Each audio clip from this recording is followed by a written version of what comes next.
thank you very much. This is the nicest audience. I'm nevertheless always very nervous before this is underway, and I'll be delighted when it's over. I want to thank Wyatt for the invitation, or as it is otherwise known, the call, to participate in a conference of first name kindness. I want to acknowledge my generous teaching partner. He may have a hat on, but he'll have a white shirt, certainly. Yes, Alan Wire.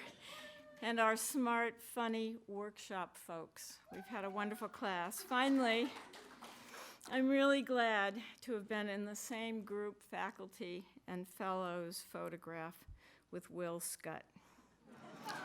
We've been to camp together. Thank you.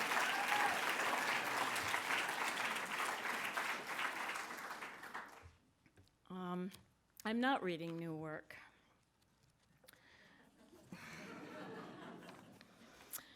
But I am going to take up some of the themes that have come up in the course of the last 2 weeks, and that is teaching and teachers and people who have been quite significant to us. And in the teacher load, I'm going to start, of course, where Jill started us off with Mother. And this is a story from my first book. It's called The Summer After Barbara Claffey. I once saw a man hook a walking stick around a woman's neck. This was at night from my mother's window. The man dropped the crooked end behind the woman's neck and yanked just hard enough to get the woman walking to the car. I saw this and saw rain winking in the yard in the light around our house. Our house has the street light. Mother says our house marks the start of this corny town, and the two of us laugh at what it takes to be the start of something. Here is the house at night, lit up tall and tallowy, and in the morning, here is Mother, first one up by hours and already in a swimsuit and weeding muddy beds on her hands and knees. She has mud on her back and in her hair and streaks of dried behind an ear where Mother says she has been scratching. Her arms are scored with bleedy cuts, nails, mud dull and broken, and there are mean-looking bites on her back, white swelling she must not feel or will not yet give into, touching, brave as Mother says she is to get hold of what she wants. I have seen shaggy weed ends spooled around my mother's hand, roped tight. But look, she says, and wags off dirt from balled-up roots the size of shrunken heads. This is what I have found to show Mother from the garden, one of a pair, dime store flip-flops, size large. Mother frowns at them. At it. Not his, she says. This last Jack didn't have feet. Garbage, then, I say, like all my other finds, an upper plate of teeth, scarves, umbrellas, pens, and once, in the middle of the driveway, a ruined shirt so flattened by the weight of cars driving over and over, it had taken on the shape of a dead thing, and I had carried it to Mother on a stick. Mother is still on this last Jack and on all the things about him that were missing. For that matter, she says, this Jack didn't have hands. She says this with her hands under cold water, cutting off the ends of flowers. One end pellets off the wall, then rolls under the kitchen table. I watch where it goes, but I will not pick that up. No, please. No, Mother. No telling the things under there, oily tacks and combs, bread crusts and withered peas, always more and furred with such a dust that I think they come alive at night and breed. Mother says, don't be such a ninny. Go and get it. But no amount of teasing will send me looking for the bits of flowers that fly out in her wild cutting. You put your scissors up too high, I tell my mother. I tell her something else she may or may not know, how we used to stand in line for it, me and Barbara Claffey, shivering in our new bodies and waiting our turn for instruction. Barbara Claffey swore the last Jack used his tongue. Mother doesn't believe this story, so where was I, she asks.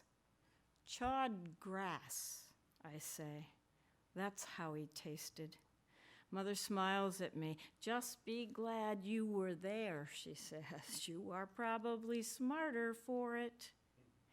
In and out of doors, I slug around the morning in my baby dolls. I have nothing to hide, I tell my mother, although I don't know what to play with anymore. Mother says, bored, bored. What's to be bored about? And she moves from room to room, hitching rolled papers under her arm, clucking glasses in a grip, 2, 3 swiped off her bedside table in a motion. She uses water on the table and her nails to get up bottle rings of cough syrup that she says help when she can't sleep. Snaking the vacuum under her bed, Mother snorts up Kleenex. Last night was bad. Coughing, she says, and coughing. I didn't hear a thing, I say. Right through the street light's sudden extinction, the house went on sleeping with me. Mother, on her hands and knees in the garden, is what I wake to day after day, pressed out of doors by the midsummer heat rising in the houses of this hokey town, the Smiths across the street, the Dumphys next door, all the way to the end of the road in what Mother calls a farm and Barbara Claffey calls a subdivision. Our neighbors dressed in scant disguises. Too white, Mother says, or too fat for these clothes, but they don't know anybody better. Mother calls our neighbors hicks and winces when she sees Junior Clank cut through our yard, ready for a girl, she says, if he knew what to do with one. Like that last Jack he knew, yipping the way he did that time in the yard when I saw him pricking Mother's legs with a weenie fork. Not mine, Mother says, some girls from some place south. Watch out, Mother warns. The girls down there are dumb as foxes. I think of us, me and my mother in this nowhere town in the flattened middle of the country. What do we know? Barbara Claffey knows how to wad a pair of socks into bundles tight as baseballs. But does she know how to kiss? Mother asks, shuffling through bills and more bills, saying, this is what I have to do now. I have to figure out how to pay for things. I have to do nothing. Nothing, long into the afternoon with the morning just remembered light rising in her room. No reason to panic is what Mother says, and she looks over her shoulder as if expecting trouble when all I want to know is, what is there to do? I've left things for dinner, Mother says, and takes up her glass and makes like this is coffee she is drinking, and she, a busy lady, elbowing the fridge on the run, no time to talk, when she is talking all the time to friends in other, smarter towns. I sit between my mother's legs with my shirt hitched to my shoulders. Scratch, I say. This way, I don't mind when it is phone. This way, there is company. The tomatoes are alive, I say, in the kitchen again, worrying about my dinner. I lift off foiled lids to things she should have thrown away, jellied gravy, old rice. I can guess what you're thinking, Mother says, but all that Barbara Claffey could do was fold cubed fruit in Jell-O. I know how to mix drinks and make good scrambled eggs, buttery and smooth and not over-stirred. I know how to use a phone if I can recall a number. But there is never any paper, I say. And where are all the pencils? Not like when the last Jack was here and bringing home the pens he said he stole from office girls. Big on where to put things, that Jack, left and right, above, below, the boxed cufflinks, the money clips, the sized and guttered coins at the front of the drawer he shared with Mother. The last Jack was particular, even to the way he ate. Remember? I used to pester him about the melon rinds he left scooped smooth as boat keels, or the ears of corn with each pocket emptied yet unbroken and erect. How did anyone eat corn, I wanted to know, so that the cobs stacked 4 and 5 high on the plate looked like something you could eat again? Oh, Jack, Mother says. His problem was he didn't drink enough. And his handwriting, I say, and Mother scowls at me. She does not remember his lists of what he left for us to do, the dashing caps on his capitals, or the evenness of his hand, word by word, line by line on unlined paper. Only business, that Jack said. The white in his hair, why, white paint, what else? And the red in his eyes, just red string. I believed him. Mother says, he only looked like some big deal. Under the kitchen table, I licked this Jack's plump shoes, both, but neither tasted of anything I knew of. Look, Mother says, and I can see her looking out from the crack in the door she leaves open when she pees. Okay, you can always lock the door. My mother soaping her throat is what I hear, and soaping the ledge along her throat where she sometimes lays her hand when she is quiet. This is the plan, she's saying. Someone handsome is on his way here. His name is John, my mother says, but we know what that means. Black hair, I think, buzzed to a shadow at the back of the neck. This new Jack is different, Mother says. This new Jack has some style, not like the last Jack with his surf and turf, or turf and surf, whatever the shit. On your first night out. Here's style for you. The last Jack's idea. Snifters of candy on every table. What a dunce, Mother says, handing me her puff and powder, showing me her back. I white out trails of water leaking from her snarled hair. I know about a lot of things, Mother is saying, but I do not know about men. Only this, Mother says, stepping from the damp and powder trace impressions of her feet. This last Jack had no taste. This last, Mother says, I dressed him. Remember the suits? I remember coats, gray and odorless, square cut and severe, the same, shrilling on the closet rod. The cashmere sweaters, Mother says, in case he read a book. I remember hats, not stiff, not grandfather's hats, those upside-down coffins, but soft hats slumped at ease. Jack and his affable act, Mother says. But he was handsome, Mother says. I got carried away. All those ties my mother bought him, so many, a ladderwork contraption looped with ties, one over another, sometimes slipping loose, falling in a faint behind the shoe racks.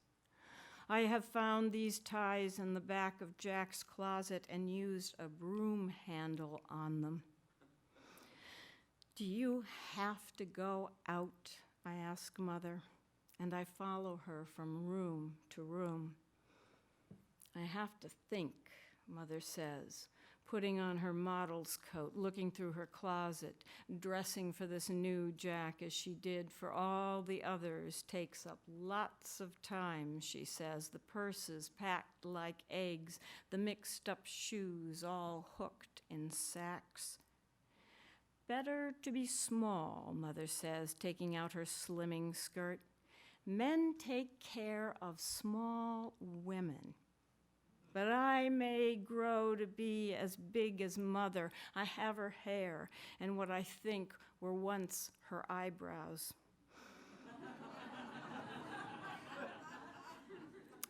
And the rest, Mother smiles at me. Takes two, she says. I do not have my mother's face, that much I know. I do not have the face my mother wears for all her jacks, smooth and lit up and amazed. Beautiful, the jacks all say, and she is. I have seen women stop to look at her, my mother, and sometimes even ask, have they seen her before? Have they seen this face in magazines, the same face my mother pulls at now, pinching up her eyelids, saying, I may be too old for this business.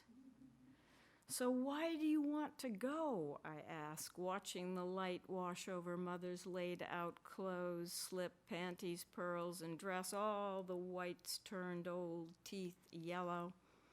What do you think? Mother asks, pouting at the mirror. I say, I think you shouldn't wear that dress. And don't let this John know you have any money. Mother says, okay, little mother, what should I wear? I don't know, I say, just stay buttoned. And don't tell this guy about me, I say. Mother says, I'm not listening to you. Remember the last Jack, I ask? Oh, that bastard, she says. But what do you think he was doing to me? She is penciling eyebrows, arched and alert. Yes, Mother asks. I'm waiting. And she rubs off an eyebrow in the harsh way she did when this last Jack was here and she was always washing, saying she smelled bad. And Mother did not smell bad. Night after night, dinner on the porch at the glass-top table, me between the two of them, this last Jack and Mother. I sometimes got the smell of her confused with food and snatched her round-up lipstick once and bit her red in half. I remember. Under the glass-top table, I saw my mother's long brown legs crossed at the ankles, thucking her heel in and out of her shoe. Do you think everything you do is so pretty? This last Jack said. I ask, what did he mean by that? Who cares, Mother says. He made me feel dirty, that Jack. She licks a paintbrush to a point and outlines her mouth. Mother says, oh, God, I have no taste in men. Do you know what that means? I think I do. Hearing how it was when the last Jack came home, the plaque of his briefcase open and shut, no other word for days. Mother says, he was not nice, that Jack. I say, so why are you going out? Because I am, Mother says. And she is standing now, my mother, in the spatter of her dress, back, forth, a sweater, a purse, an umbrella in case. Besides, I am hungry, Mother says, for surf and turf. Who cares? I won't be paying for this stupid meal, and if the man has any manners, I won't know the price. Oh, don't go, I say. She is watching from her window the man's approach across the lawn. You can wave from here, Mother says in the voice she uses with the new Jacks, and I do. I wave and wave, even though she is not looking. I wave at my mother muscling her own weight under this Jack's arm. I cannot hear what they are saying. It is quiet in this town.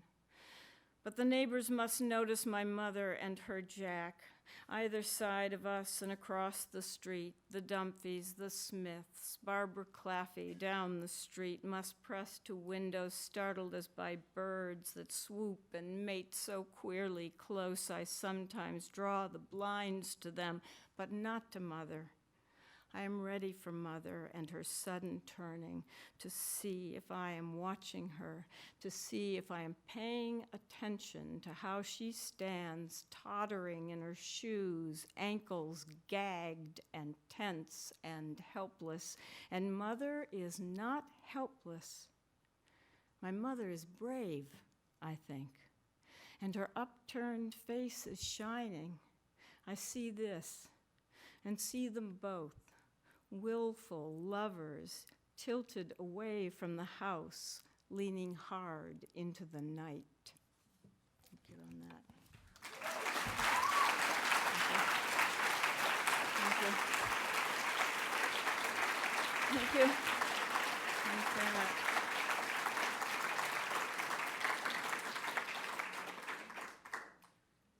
I'm reading now from my first novel, Florida, and reading about other kinds of teachers. One in particular, his name is Mr. Early, but there'll be others. Mr. Early. Sorry. Mother had used overcooked bacon for a bookmark.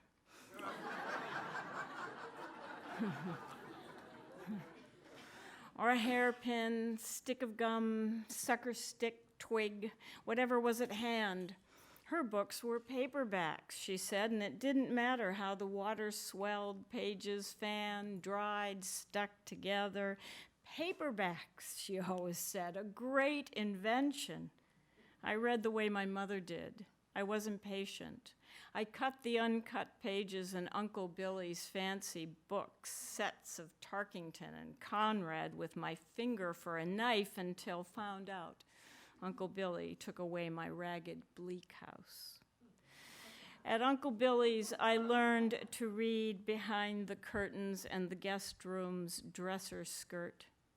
But I could wander anywhere at my grandmother's and read books, the orphan's consolation. That head I see now, has it other furniture within? I wanted my own Mr. Rochester and found him in the shape of Mr. Early, high school English, last 2 years. By 17, I had guessed that the really great loneliness of James's governess might account for the ghost on the other side of the lake. If the head was a room, I wanted mine cluttered, stuffed, Victorian style. I wanted Mr. Early's praise, but the rebuking length of Mr. Early's sentences and the speed with which he delivered them often left me dumb and angry, and the only assuagement was he spit. Pinball body, angry nose, and bald spot, Mr. Early was a class joke except for what he said when he spoke. Then the dwarfing capaciousness of his complex speech and the seriousness of his sentiments made us quiet. Once, bending to where I sat, shaking my hand out of cramp, he rolled my pen into the pencil groove, stroked my arm, and spoke. Dear Alice, you don't have to tell the whole story. Yet I wanted him to know how well I knew the story, better than anyone else, because I was not like anyone else, but special, inward, informed. I wanted to say, I have seen such things. Days when from nowhere, unappeasable, punishing sadness kept me at my grandmother's house, and my name in the roll went unanswered. Mr. Early sometimes called to see how I was. We could have used you. We needed you today. Are you feeling better? Yes, from Mr. Early. Good point. Well put. Exactly. I got this subject right. Mr. Early was excited, and I was responsible for his delight, and I kept him at his desk asking, what do you think about, and what do you think about? And Mr. Early said, you tell me. You bring back how the red-winged blackbird shrieked. Mr. Early gave me the poems by the poet with the goofy name, whose affection for his daughter made me sad. Once I told Mr. Early that my father had wanted to be a poet, and Mr. Early said, "That's where you get it from." "All the more reason you should," he said, by which he meant I had to do for my father what he could not now do for himself. "I don't know," I said. "Yes, I don't. You do."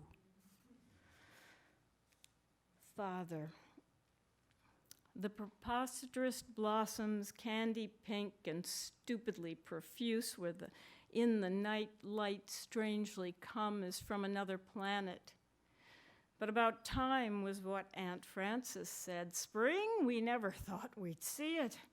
Wash the windows then, ruck the garden, scatter weed, the dots of yellow in the wood, the spiked green start of things, snowdrop and daffodil and crocus. My father never came back, no matter what he may have promised. He took off one morning in the car we called the Mouse, gray rounded fenders, a grill that looked like a snout, and a decoration of chrome banding the hood for whiskers. The Mouse was a harmless name for a harmless-looking car, and it killed him, or it was the water that took his life, though he drove to it. The rolled-up windows imploded, sounding the glassy dazzle and rush of water as my father passed down and down in what might have been a lie, this story of how he died. I never did see him again. He was elsewhere, buried after he was found. Late spring, hard ground then. And then, from out of nowhere, nodding flowers and loaded branches.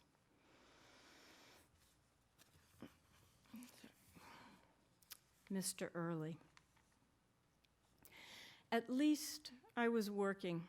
I was teaching at the same small school, a small job, yes, teaching, but work not without its pleasures.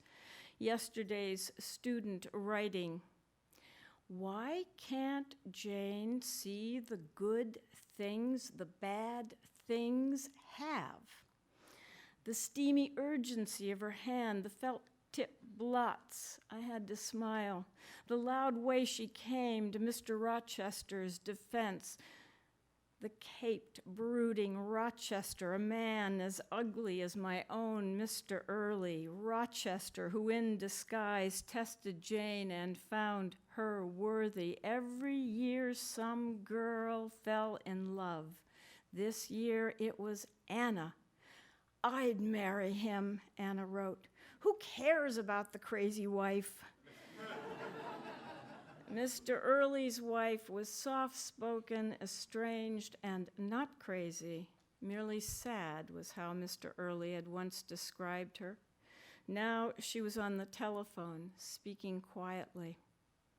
Mr. Early died in the droughted summer when I was 27, a number I remember because I remember the summer of that year when the exhausted yellow trees browned in August and lost their leaves overnight. That was the year when bookstores, the close, piled classroom kind and the silencing kind, often paneled, any kind really made me sick. Bookstore fear overtook me the year Mr. Early died. I was 27. I saw death behind every sentence. A faint mustache of perspiration appeared on her upper lip. Summer session classes. I was teaching one, and so was Mr. Early. Miles and miles apart, we were teaching last classes when he died. Mr. Early died in a classroom. His heart gave out in a dashed, absurd coincidence. I heard a fly buzz when I died. Mr. Early was reading this poem to his class when he collapsed at his desk and died a death so appropriate a person might think he had staged it. Except that Mr. Early wanted to live. He had said so in letters. The last arrived only a week before he died, long typed, smallly folded in a small envelope. His last letters came with poems he had written and signed. Odd signature he had, half print and leaned backward. It was at odds, I thought, with his generous voice. He said a lot of his sentences started with the words, "How could I?" So that why should I be surprised by mine? How could I have, followed by the banal list of things to be ashamed of? I was young when I met the bad man. I was still young. This is someone else, so I'm sorry about the character, though I forgot. And Mr. Early, he was not so very old when he died. Funny man, he had only grayed. That was at my grandmother's funeral. Last time I saw him, Mr. Early had said, "We should have coffee. We should talk." We stood looking at each other, standing in the slivery leftover rain, nodding through condolences. Mr. Early said, "We should talk, Alice." And I said, "Yes, I'll call." And then, of course, I didn't. How could I? I drove around the countryside, saying goodbye to it all. Aunt Frances and Uncle Billy had retreated to their desert. They rarely called. I don't know why I didn't. How could I? Okay, slowed down, drawn out, second syllables stressed. Okays for Mr. Early to stupid answers. I made a lot of them, but I was enthusiastic in my responses, excited by patterns and symbols and irony. I tried never to miss class, though I had headaches that took me out of math. One time, you'd expect that. One time, Mr. Early looked in on me at the nurse's office, surely a father's gesture. "So, Alice, is this the most of his voice I can remember? I have to strain to hear him speak. Let's talk poems, let's talk stories and novels. Why can't I remember more?" He loved sound, the way a sentence sounded. Mr. Early did not hang his hat on plot. His wife was a painter. "This is Ellen Early," she said. Ellen Early, the loved wife with an unlovely voice, saying, "I know how you felt about Ed." But did she? I wondered. Did I? He called me the worst speller. I don't remember what I wrote, but afterward I looked up every word I was unsure of, exaggerated. I misspelled it how many times? I had to come up with ways of remembering. I wanted to be taken seriously, although mostly I think I was cute. Once out of doors, Mr. Early surprised me, and his expression when I turned was so suddenly and purely affectionate that whatever I had done to provoke it, I wanted to do it again. For Mr. Early loved me, yes, I saw this. Later, he wrote me as much. Mrs. Early on the telephone was saying, "If it had to be anywhere, were my letters to him as full of love?" His letters at the end had narrow margins. He had so much to say. I could hear his mouth juice up as he talked. He was happy. He wasn't drinking anymore. He had given up his pipe. He had more breath. I never really noticed dogs in a postscript. And now I see who they are, and I love them.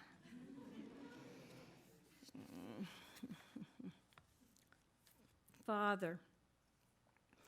His book-plated books show my father had affection for bullying poets. Hairy, bearish, mad. The poet found naked on the road with arms outspread, declaiming Milton and stopping cars. This poet's books in hardcover and paperback, and his collected prose and a biography and books of criticism take up an entire shelf. But what did my father think about? I once knew what my mother thought about. She thought about expensive things and ownership, uselessness, loss. She had talked about the dead and was not afraid of dying because she believed she would join them, her mother and father and those great greats unmet. Whenever mother spoke of her dead, and she once spoke of them often, I saw drifts of sheer hankies brushing against each other and so talking. Mother then had no plans for her body. You pick a place, Alice, scatter me. That'll be fine, she'd said. That'll be sufficient. But I was talking about my father. My father is buried far from the church he attended in the years that he was married, 6. The years seem not so many now. 6 years married, 25 years now dead at 37 of an accident, a car accident, they said, drowning. A morning storm caught so many cars on their way to work, they said. Besides, they said, he was a bad driver. They said, read the papers from the time. His name is there.